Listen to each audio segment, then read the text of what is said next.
Man, I swear that I'm a real one, I ain't never losing. And now I'm so caught they spin, but they don't never do shit. I'm in these streets, this shit is real, man, I ain't picking choosing. I gotta get rich before I down, focused on the music. And I swear that I'm a real one, I ain't never losing. And now I'm so caught they spin, but they don't never do shit. I'm in these streets, this shit is real, man, I ain't picking choosing. I gotta get rich before I down. And we're back. We're back with another episode of Sundays with Suraj. And we have Mr. Prakash here, aka the Weakling, aka the Buckapees, aka my good friend. What the fuck was that intro? Oh wait man, you're getting covered on your half. Yeah, good now. So okay. Anyways, this podcast is happening in general, Sundays with Suraj, after I think months. True that.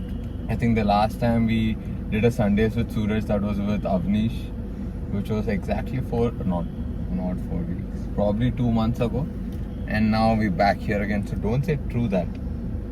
You probably didn't even watch any of my... I did. I didn't watch Avnish's one completely, but I know when it has come out. So that's what true she like said. That. None about this time. It does work. Anyways,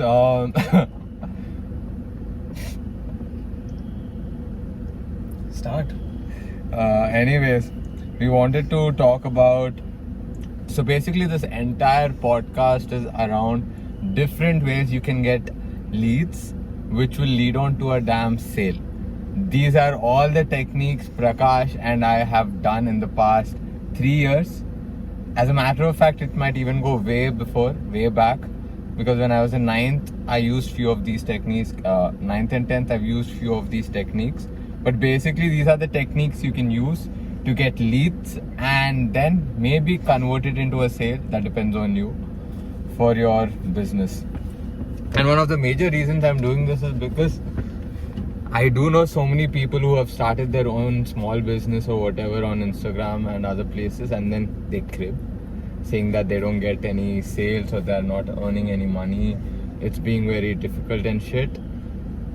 Whereas, I thought he was going to come and tell, sir, you can't park. Anyways, whereas, the reality is they just don't try. They honestly do not even fucking try, and I've seen that with people. I gave them direct contacts of people who can get them business, and they did not approach for fucking 1 week. After a week, I get a message saying that, oh, do you think I should do this? I'm like, the fuck are you doing waiting? It's already too late. Too late? I would recommend them not to do business with you because you're so late. Anyways, let's dive into the techniques. I think there are 1, 2, 3, 4, 5, 6. But I feel there are way more than this, indirect ones too. But these are the six points we could write down immediately. As a matter of fact, we just finished a meeting and we just closed a fucking client. Closed. Yes, we closed a damn client, and now we're talking about how can you even get to this state. And note, we're not pros, but we actually did this thing from a very long time. When I say long, it's probably just 2 or 3 years, but we've been doing this on a very regular basis. So I feel I have a lot of grip on this, so does Prakash. But then again, we're not pros, because I've seen fucking pros and they're so smooth. If you ever want to learn more about sales, you should go look out for, yes, that man, Grant Cardone. Type in Grant Cardone sales videos. Fucking gems, man. Fucking gems. Okay, so how do you actually get a lead that might convert into sales? 101. Yeah. Yeah, I think we really should do this, bro. We will. The first point, how you can get prospects. Basically, Prakash, do you want to explain the difference between a lead and a prospect? So a lead is anybody who could be interested in your business, like a potential customer. But a prospect is someone who can pay for it. So he has enough... Yeah. Is someone who's interested. That's kind of true, but I'm gonna... As well. Yeah, the second point, you should start with the second. Yeah. It's not pay. Pay is not the main Give your point. business, yeah. A lead may be random. If you get 100 numbers, from some place, that means they're leads. But a prospect is somebody who's actually interested in what you are selling or offering to them and who can purchase it. So that's a prospect. True. He said the same thing, but he led with something else. But anyways, the difference between lead and prospect is just that. Lead, you're still not sure how good is the lead. A prospect is basically a good lead, a strong lead that is most likely to convert or may convert if you follow up on it. Okay, let's go into the first step of how you can get to this place of finding out if this person is a lead or a prospect is door to door. Prakash, why are you breathing so heavy, man? I didn't do that. What Why are you the breathing fuck so was heavy? Because I can hear you breathe like a... that? I did not. Anyways, door to door, man. I've done this. I have not sold door to door, but I've gone door to door giving away candy, like anonymous candy, and then I was going away and giving away chocolates to people as a kid. When was that? This was, I think, in 7th. Oh. For Christmas and shit, I would write a note and then stick a kisser. fuck. Kisses. Kisses comes with an aluminium foil and the shit up, right? Yeah. So I would stick a note to that thing up and it would stick. Yeah. I would ring the bell, leave and run away. Or maybe if it's somebody known, I would ring the bell and hand it over. Yeah. So, Like, what was the end thing for that? to be very honest, I did not see because most of the times I ran away. Most of the times I ran away. But I'll tell you why I said that. Because when I was in 7th or 8th, I think I've seen movies in which they've done door-to-door sales, going up to people, ringing and shit. And at that point, I don't know if you remember, there were people who would come up to your house selling encyclopedias. Oh, yes. And yes. random shit. Very evidently, yeah. Especially the facts books. Yeah. Yeah. Random, something knowledgeable Nostalgic, or yeah. something. They would come, they would ring your bell and try to sell you things. So, as a kid, when I saw those movies where people were selling and, actually people coming to my house and selling, I tried some other thing, something related to that. But, the base idea came out of the sales process. So, okay, coming to the actual point, when did we do door-to-door sales? The major time we did door-to-door sales was when we were in Make Me Garden. And this was the time where me and Prakash were selling mangoes. This was not limited to door-to-door, to be honest. We had an option to sell it to a lot of people. We chose to go door-to-door. Yeah, That's we chose to go door-to-door because it's pretty simple, man. Our box was priced at around $500. And according to me, if you go out and sell $500 a box kg of mangoes, nobody will buy it. I think that's on the expensive end. Yeah. It was on the expensive end.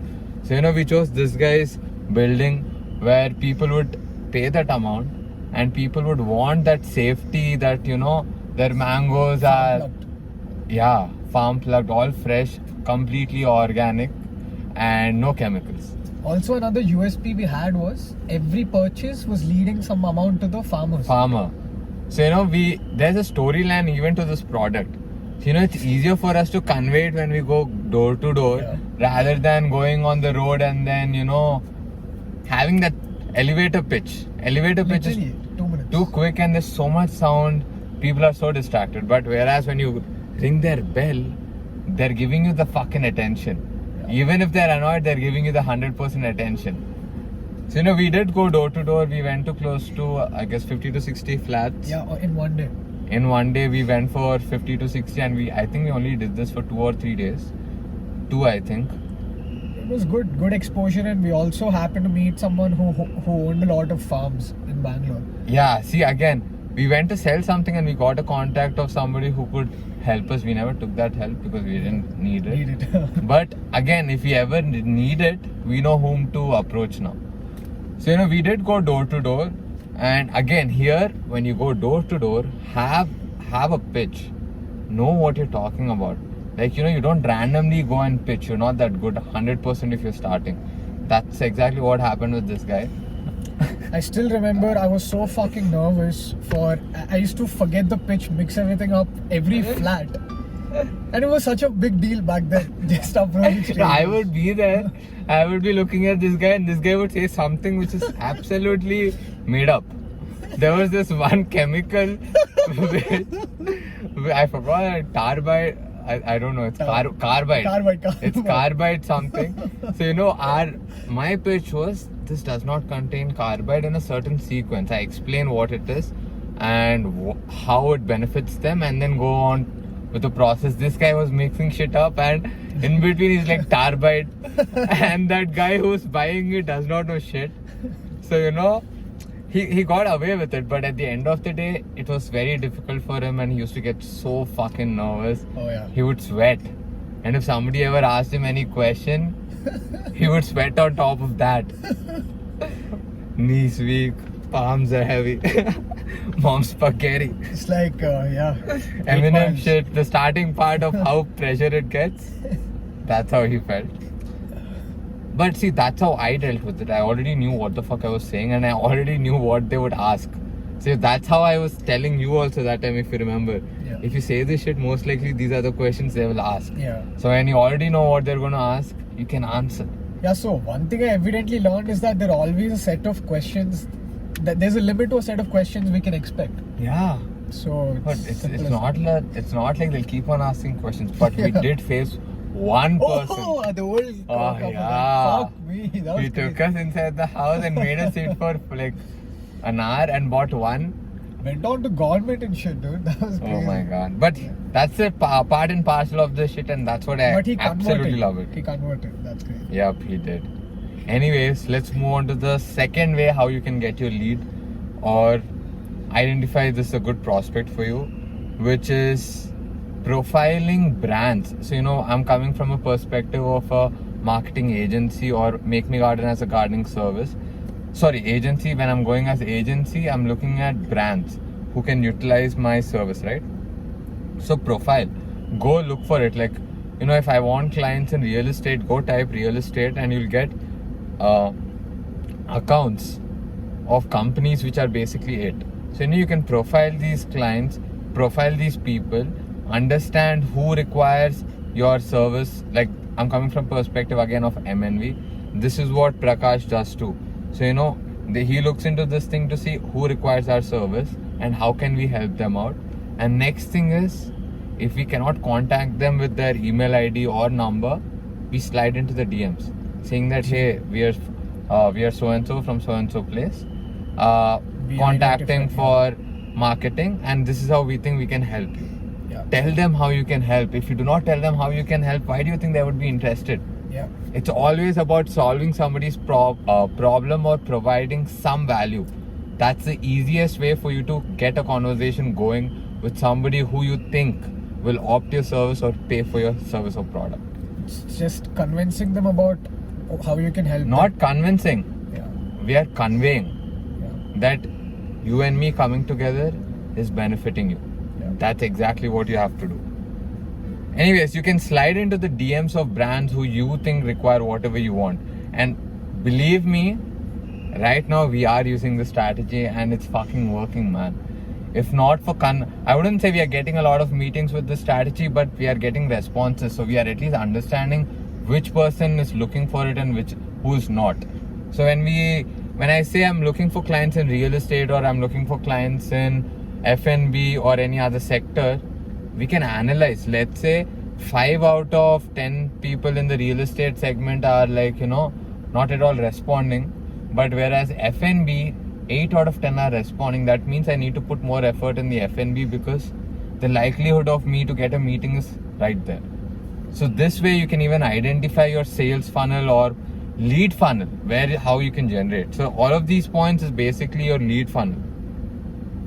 So that's one way for how you can get your leads. And then the next way is friend referrals. This is the strongest.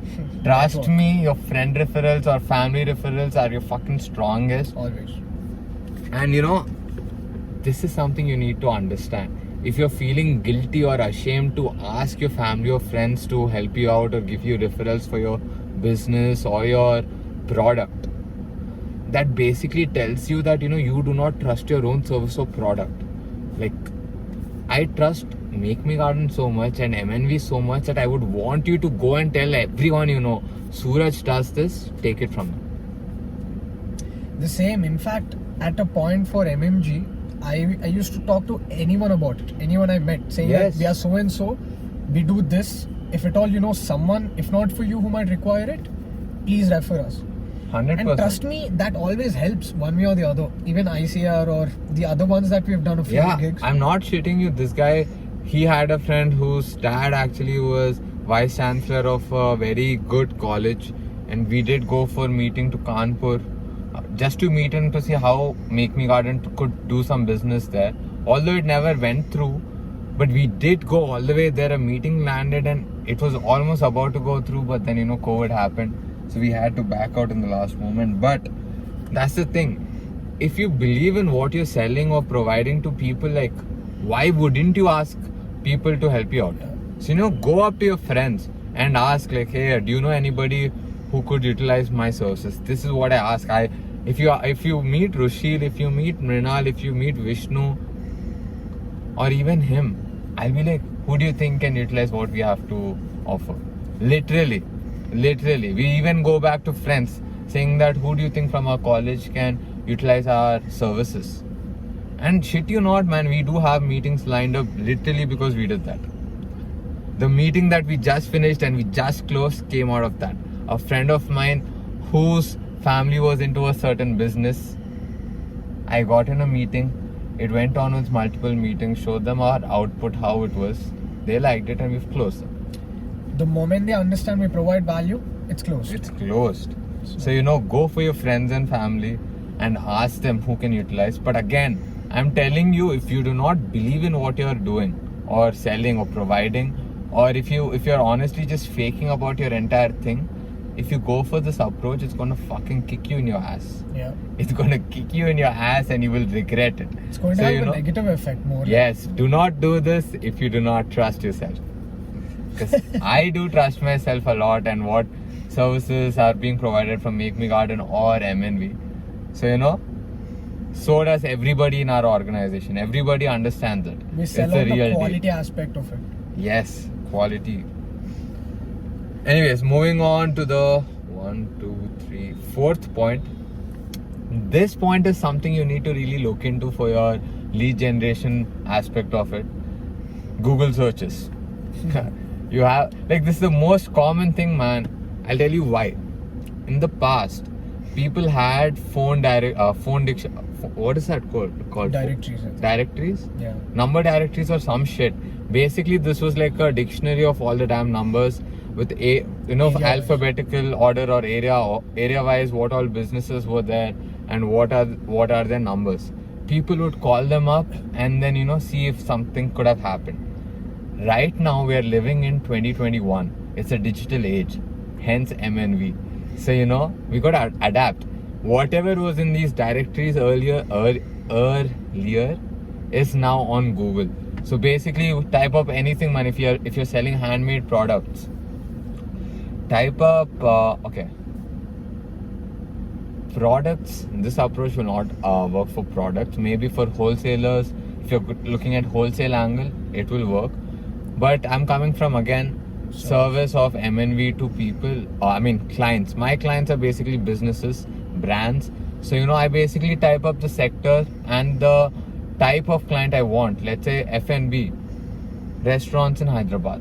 Simple as that. Restaurants in Hyderabad near me. Restaurants in Hyderabad. Again, I can go area specific. If I want a high paying client, I know for a fact that people in Jubilee Hills or any other area, they pay a higher rent just to own the space. So the land value is higher.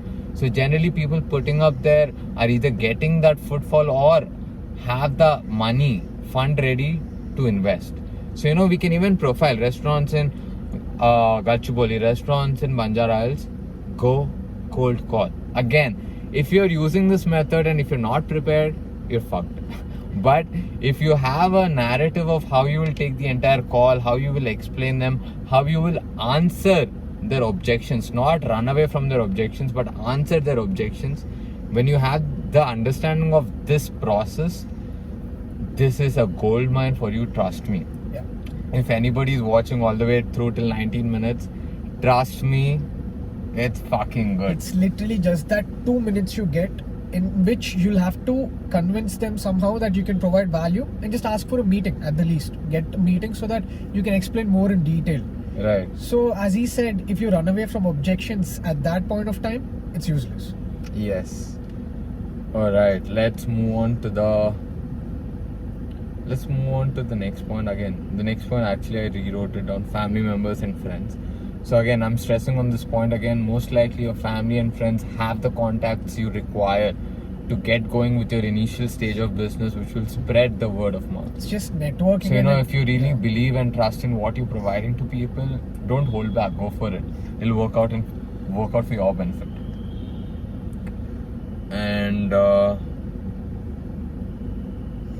And yeah, that's basically it, man.